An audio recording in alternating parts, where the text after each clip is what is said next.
Leo, hi! Welcome to Mr. Queen PH. At ito ang inyong weekly reading for August 11 to 17, 2025. If you're interested in private readings, meron tayong link sa description at sa pinned comment. Paki-check nyo na lang information kung paano mag-book for a private reading. And please subscribe to our channel to show your support. Like, share this video at comment na rin kayo kung kayo ay naka-resonate.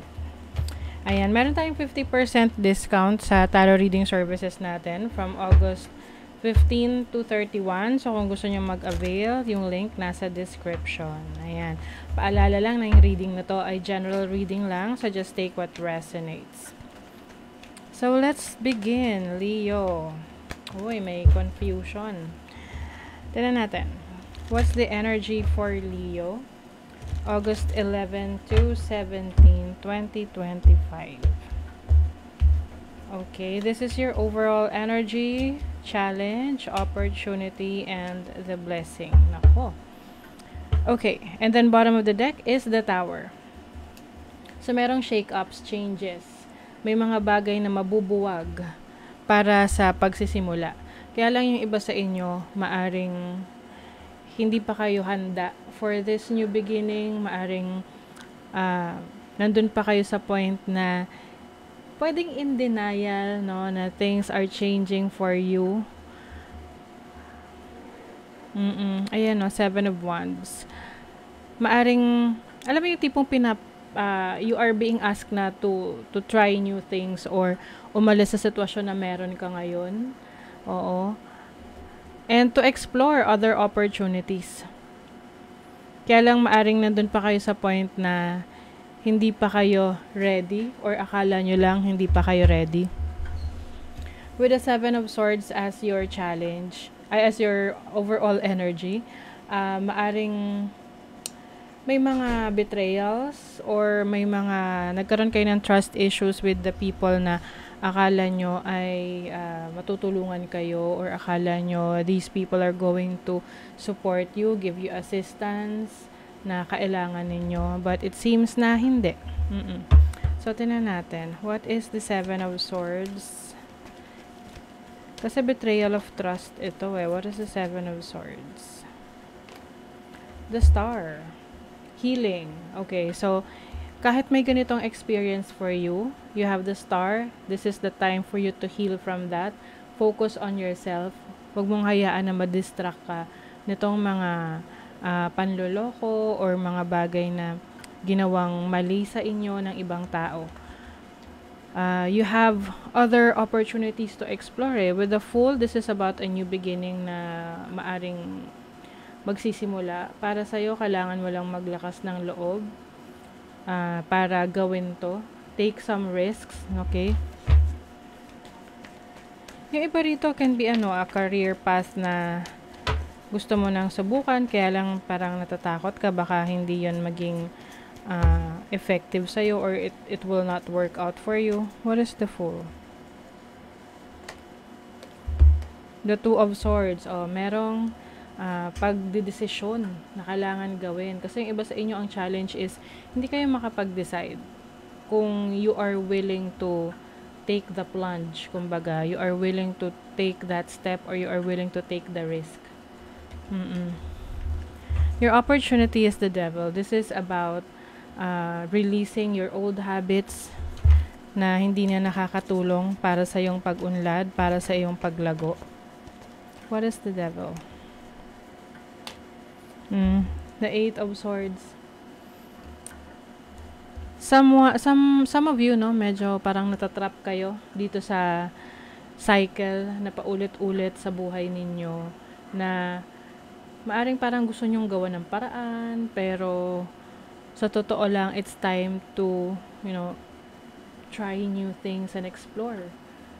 Pwede kasing sa relationship, you are in a toxic situation na somehow pwedeng may obsession or parang merong codependency, kaya akala mo hindi mo kaya on your own, hindi mo kaya na gawin yung mga plano mo, lalo na kung you are in a situation na ginagaslight ka ng person mo or ginagaslight ka ng boss mo or minsan ikaw mismo nanggagaslight sa sarili mo.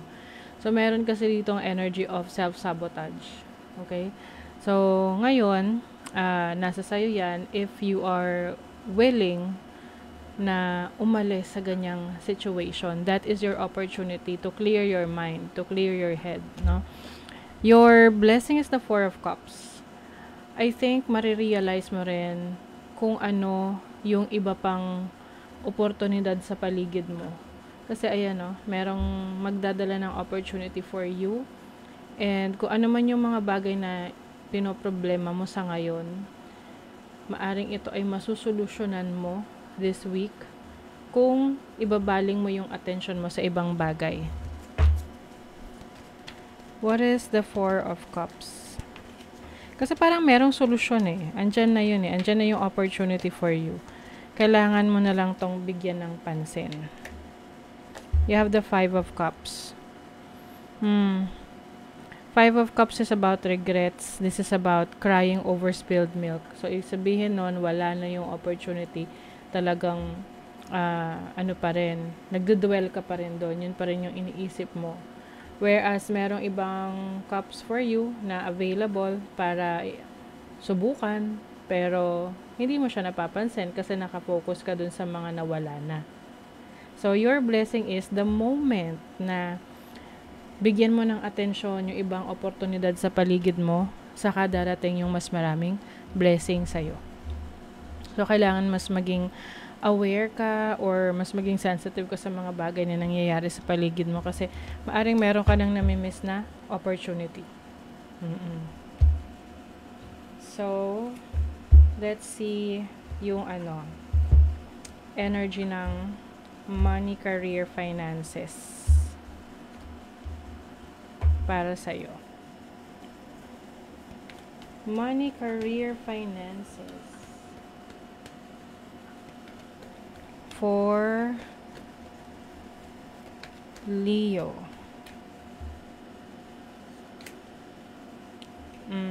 May mga tao sa paligid mo undependable or sa trabaho. Oo, ito yung mga tipong may pinangako sa'yo pero hindi naman pala nila napanindigan. Ito yung tipong sasabihin sa'yo na Leo, merong wag magstay ka rito sa career na to, trabaho na to kasi in 2 years time or in 1 year time may magbabago for the better. Pero tipong ang tagal mo na dyan, hindi mo nakikita yung changes. Stay low-key as you get the job done. So, maaring meron kang susubukan na bagong opportunity sa career, trabaho, or business na mas maganda na tahimik mo lang siyang gagawin. Iwasan mo na yung pagkukwento sa iba or alam mo na, ipaalam sa iba yung mga plano mo because hindi rin yon makakatulong for you eventually. Okay? Kumbaga work in silence. Ayan. Some of you, maaring meron kayong marireceive na importanteng tawag ngayong week na to na babago sa direction ng inyong career or ng business ninyo. Sa love life, some of you, meron kayong bibigyan ng chance. Pwedeng romantic person, romantic connection ninyo, pwedeng sa family, or can be sa friendship. You are rebuilding a connection with this person. So, pwedeng dati mong kaibigan or dati mong person. Tapos ngayon, you will try na ayusin yung inyong relationship. May chance. Para nakikita nyo na may potential na maayos yung connection.